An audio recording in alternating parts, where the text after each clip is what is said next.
Assalamualaikum warahmatullahi wabarakatuh. Perkenalkan, nama saya Rosati Yasdisa Putri dengan nomor induk mahasiswa 20050404001 kelas A. Prodi S1 Pendidikan Tata Busana, saya mahasiswi dari Universitas Negeri Surabaya.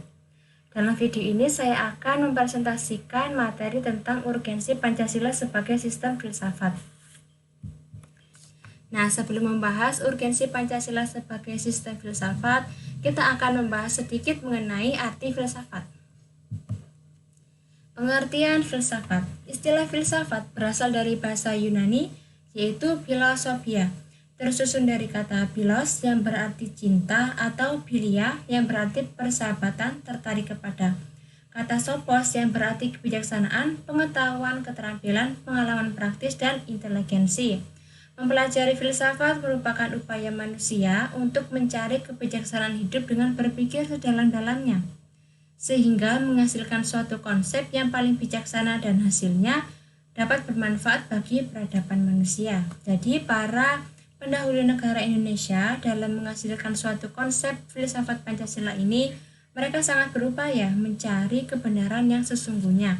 Dan dengan rasa cinta dan tertarik tadi, mereka para pemikir mengupayakan menemukan konsep yang mendekati kebenaran dengan hasil yang bijaksana. Lalu selanjutnya alasan manusia memerlukan filsafat. Menurut jawaban yang dikemukakan oleh Titus, Smith, dan Nolan, manusia sejak zaman Yunani sudah memiliki pemikiran filsafat. Lalu sampai zaman modern ini pun manusia tetap memerlukan filsafat. Alasan yang pertama, setelah manusia mengalami perkembangan ilmu pengetahuan, mereka membutuhkan makna hidup dan arah hidup. Nah, sebagaimana Pancasila yang merupakan suatu hal yang diambil dari pengalaman-pengalaman atau nilai-nilai kehidupan masyarakat Indonesia sekaligus menjadi arah hidup. Alasan yang kedua, filsafat melalui kerjasama dengan disiplin ilmu lain memiliki peran yang sangat penting untuk membimbing manusia kepada keinginan dan aspirasi mereka. Artinya semua itu bisa, tetapi dengan dasar yang pasti. Selanjutnya, faedah filsafat. Nah, setelah kita mempelajari sedikit mengenai pengertian filsafat, lalu alasan manusia memerlukan filsafat, kita akan mempelajari apa sih faedah filsafat itu sendiri. Nah, yang pertama sebagai solusi masalah yang akan datang. Yang kedua sebagai pedoman hidup, yang ketiga sebagai pandangan kehidupan. Berikut saya jabarkan faedah filsafat. Poin pertama yaitu sebagai solusi masalah.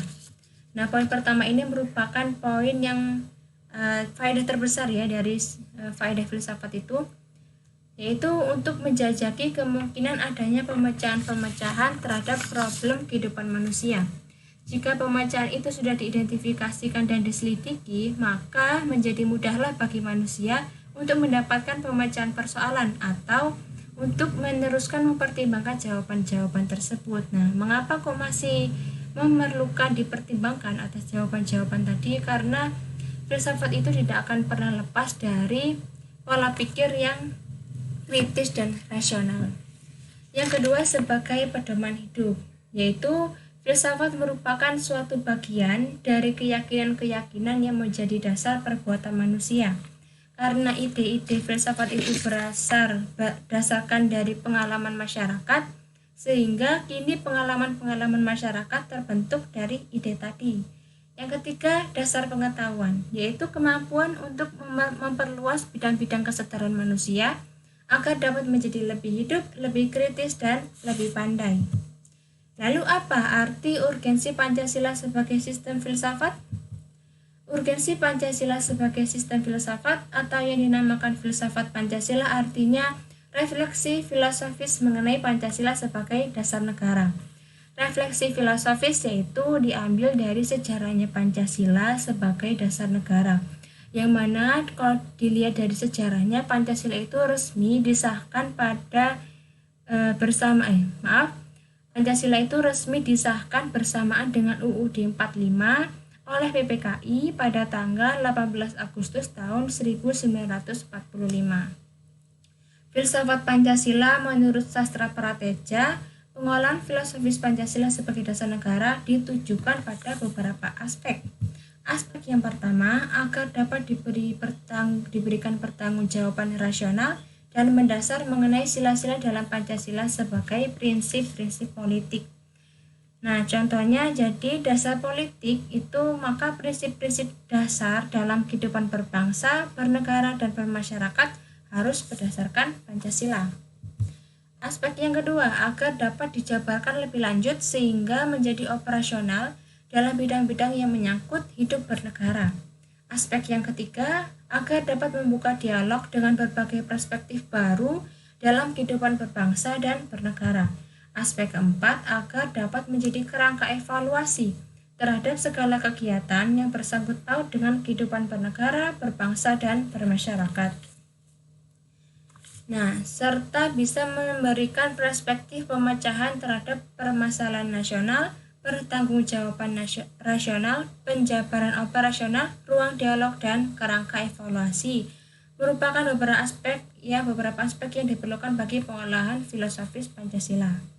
Nah, itulah beberapa aspek pengolahan filosofis Pancasila sebagai dasar negara menurut sastra Prateja. Meskipun masih ada beberapa aspek lagi yang bisa dipertimbangkan, tetapi dari keempat aspek ini kira-kira sudah mewakilkan.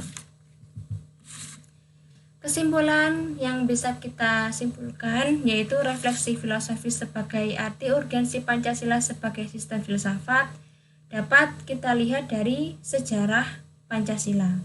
Dengan memahami sejarah dengan baik dan benar, bisa menjadi pertimbangan dalam menjalankan hidup ke depan dengan memahami yang ke belakang.